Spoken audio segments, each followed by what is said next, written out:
higher education in our country. Okay, so this is part 2 of higher education system that we are seeing. In the first video or in first part, we have seen the structure of higher education system in our country briefly, and we have also seen historical development. Okay, historical development of higher education system in our country. In in this lecture, we will see institutes of national importance, then statutory and regulatory bodies in higher education in our country, which is a very, very important area. Okay, so we will see the statutory and regulatory bodies that are there to regulate higher education in our country. Okay, so first we will see the institutes of national importance.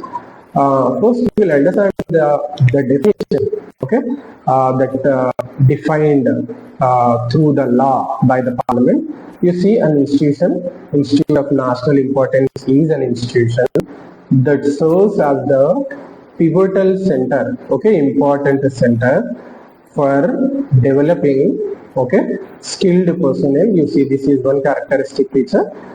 It is a pivotal, means important center for developing highly skilled personnel. This is one characteristic feature. And second one is conducting cutting edge research. This is the second feature. And the third one, often or preferably, it is under the central funding and control. Okay, so predominantly the definition is putting three conditions to be qualified as a institute of national importance. Okay, right. So it is an institution that serves as a pivotal center for developing highly skilled personnel and conducting cutting edge research, and often under the central funding and control. Okay, then that institute can be declared as Institute of National Importance or recognized as Institute of National Importance. Right? Examples we will take. Right. In the domain of engineering and technology, or in the stream of engineering and technology, certain institutes have been declared as INIs, Institutes of National Importance. Those are IIs, Indian Institutes of Technology. 23 of them are declared as NIs. NIs, National Institute of Technology. 31 of them declared as INIs. Then 3 IIs, Indian Institutes of Information Technology. 25 of them are declared as INIs. You remember there is difference between IIIT and IIT. IIIT is Indian Institute of Information Technology, right? In the domain or stream of management, IIMs are there, Indian Institutes of Management. 20 of them are declared as INIs. Okay.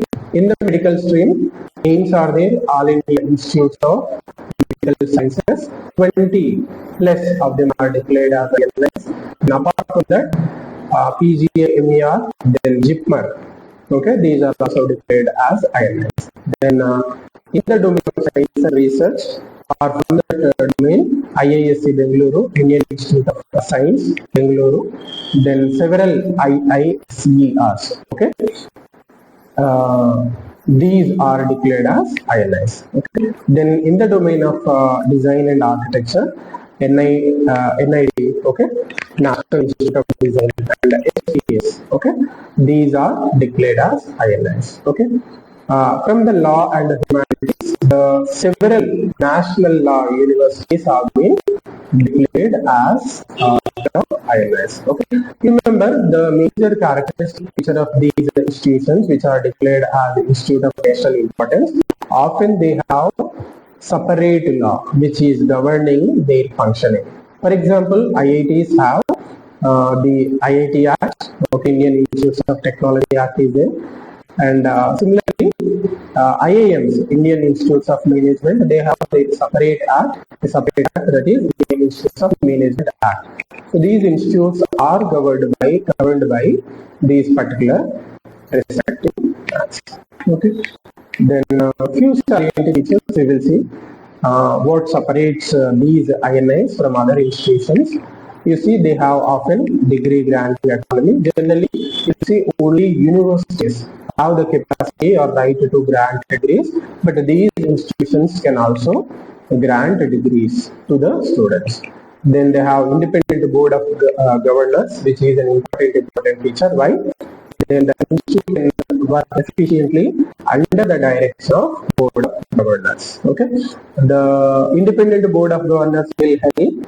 This board will help to run the institute very efficiently. Okay.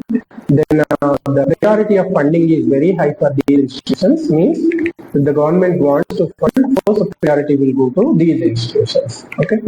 Then they have advanced research infrastructure, so that they can conduct a better research. Better infrastructure is there with respect to research for these institutions. Then they often involved in global faculty exchange and collaborations. Means what? Some of the professors who are teaching in these institutions, for some period of time they will go to a foreign university like Germany, UK, United States of America. They work there and they come back. Sometimes we invite professors of other countries' universities to come and work in these universities for some time, not for lifelong, for some time, so that there can be exchange of better best practices, and there can be exchange of knowledge, there can be exchange of collaboration, etc. Okay, these are some of the features of ILS. Okay, then we come to the another important aspect of higher education system in our country, that is statutory and regulatory bodies that are there to regulate higher education in our country. Okay, right. The first and foremost one is very important, is UGC, University Grants Commission. We can say it is the number one regulating body for higher education in our country. Okay, it was established in 1956. Remember, 1956 is the establishment year. How it was established? It was established under the UGC Act of 1956. It is located, or headquarters are there in New Delhi. Okay, what are its major functions? First function is coordination and maintaining standards of university education or higher education, which is the predominant responsibility of UGC. Generally, we associate UGC with giving grants or funds to the universities and colleges, but before that, it has another important responsibility. What is it? It is coordinating and maintaining the standards of higher education in our country. Okay. Then second function is allocating grants to universities and colleges, just like I have mentioned just now. Okay. So fund allocation or grant allocation to various universities and colleges is the second important duty of UGC. Then third duty is it approves courses, research centers, and fellowships. Okay, this is the third duty of UGC. Then apart from that, it implements things like NET. Okay, then Swayam portal, and it also ensures that quality mandates are followed by the universities and colleges. Okay, so this is the role and responsibility of the UGC. You see, UGC has recently issued certain guidelines or regulations. Those are, first one is UGC online courses regulations of 2018. As online education is becoming more and more popular, it has issued these guidelines. Then it also issued UGC autonomous college regulations 2018. These are important guidelines or regulations recently released by UGC. Okay, so as you recently now you are seeing, you see several changes the UGC has brought in. It has proposed that degree courses can be pursued not just for 3 years but for 4 years also. Then it also brought in a new change in higher education, that is choice-based credit system. Okay, students can choose their own subjects. They need not study only mandatory subjects. They can now pick and choose their subjects and they can credit for them. Okay, so like these several radical changes have been brought in by UGC recently. Okay, then another important regulatory body is AICTE, All India Council for Technical Education. You see, UGC generally it is there for regulating general aspects or general universities, but for regulating technical education institutions, you need people who require or who have special domain knowledge, and a body also which has special domain knowledge. That is why we have AICTE for regulating the technical education in our country. Okay, so briefly we will study about AICTE. It is established in 1945. Okay, but we have given it a statutory status. Means earlier statutory action was not there. Means law was not there for backing AICTE, but in 1987 we have brought in law to back that. Okay, then scope of this body is regulating technical and management education. You see two domains are there. First is technical education and the second one is management education. Okay, then what is its function? It approves engineering, MBA, Master of Business Applications, then pharmacy colleges. Okay, so you can see all these are technical related institutions or colleges. Okay, then it also monitors faculty standards in these colleges or universities, then infrastructure that is present in the colleges, then curricula designed and taught by these colleges and universities. Okay, then it also regulates diploma to postgraduate level technical education. Okay, so it also regulates the diploma courses. Diploma courses are for 1 year period generally. Okay, then regular courses are for 2 years. Okay, postgraduate courses are for 2 years, more than 2 years. But PG diploma, postgraduate diploma, you have only for 1 year. Okay, right. Then another important body is NAC, National Assessment and Accreditation Council.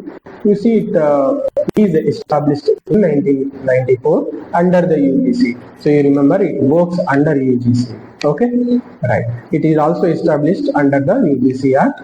Right. What is the purpose of this body? The purpose of this body is to provide accreditation and quality assurance certificate to various colleges, various universities. Okay, that is the major function of this body. Okay, and it provides institutional grading. The grading categories are A++, A+, and A. A++ is the best category or grading that a college or university can receive. Okay, you see, while providing grading to the colleges, it uses a 7-point criteria. Okay, right. What are the things that are included in this 7-point criteria? That is curriculum taught by the colleges, then teaching standards in the college, then research, facilities of research or quality of research conducted by that college or university, then infrastructure present in the college. All these things will be seen by the NAC before it grants recognition or grading for a college or university. You see, the grading and accreditation by the NAC is mandatory for they receiving funding by the UGC, or if they are demanding or requesting autonomy to become an autonomous college or autonomous institution. The grading by NAC is very important. Without the grading of or grading or accreditation of NAC, a college cannot request autonomy, or it becomes then only it will become eligible for funding by UGC. Okay. Then NBA is there, National Board of Accreditation is there. So what is its responsibility? Just like for UGC, there is an accreditation board. What is the accreditation board for UGC? That is NAC. Okay, National Assessment and Accreditation Council. Similarly, for AICTE, All India Council for Technical Education, you require another accreditation body, that is National Board of Accreditation. Okay, remember these points. Right.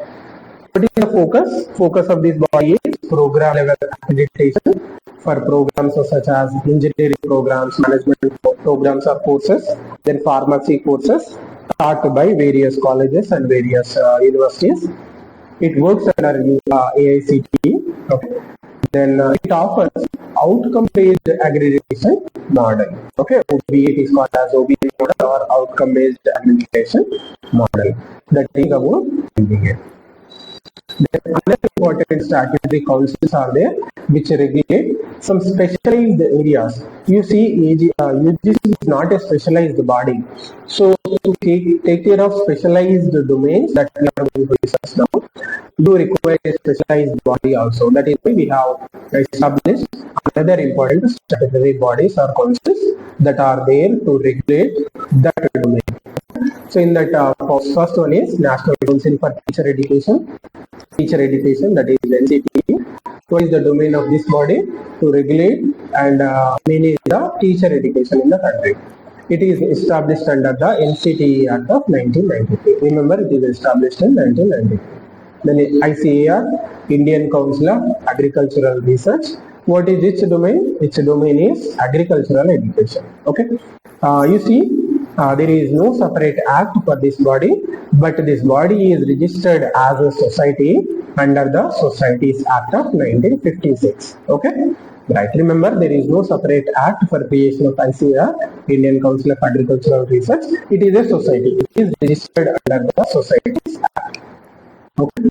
Then MCI, Medical Council of India. Now the name has been changed, or the body has been transformed into National Medical Council. Okay. NMC. What is the domain of this body? It is to regulate medical education. It is established under NMC Act, National Medical Council Act of 2019. You see, MCI was associated with corruption, mismanagement, etc. Because of that, we have disbanded MCI, and in that place we have created NMC, National Medical Council or National Medical Council. Okay, right. Then we have BCI. Okay, Bar Council. Okay, Bar Council of India. What is its domain? Its domain is legal education, regulating the legal education in our country. It is established under the Advocates Act of 1965. Remember, it is established in 1961 or under the Advocates Act of 1965. Bar Council of India. Okay. Then you have PCI, Pharmacy Council of India. What is its domain? Its domain is to regulate pharmacy education in our country. Okay. When it was established, or how it was established? It was established under the Pharmacy Act of 1948. Okay. Then you have RCI, Rehabilitation Council of India. What is its domain? It is rehabilitation and special education. What is the meaning of special education? You see, you have differently abled people, both mentally differently abled and physically differently abled people. Mentally differently abled people are people suffering from, or children suffering from autism, etc., Alzheimer's, etc. So for them to require a special education, you cannot make them sit with the regular students and study. Okay, they require special teaching. Okay, so there are separate institutes to do that, and those will be regulated by Rehabilitation Council of India. Okay. When it was established under RCA, Rehabilitation Council of India, 1990. Then finally you have INC, Indian Nursing Council. What is its domain? Its domain is to regulate the nursing education in our country. Okay, it was established under the Indian Nursing Council Act of 1947. Okay, so these are some of the important statutory bodies. We have regulating various diverse domains, especially special domains that are for the colleges are there. Okay, so these are some of the regulatory statutory bodies. Okay, so this is what we have to learn in this lecture. In the next lecture, we will see some more aspects of higher education. Okay, and this is it for today. For this lecture, next time we will see some more things, and until then, have a good time. See you.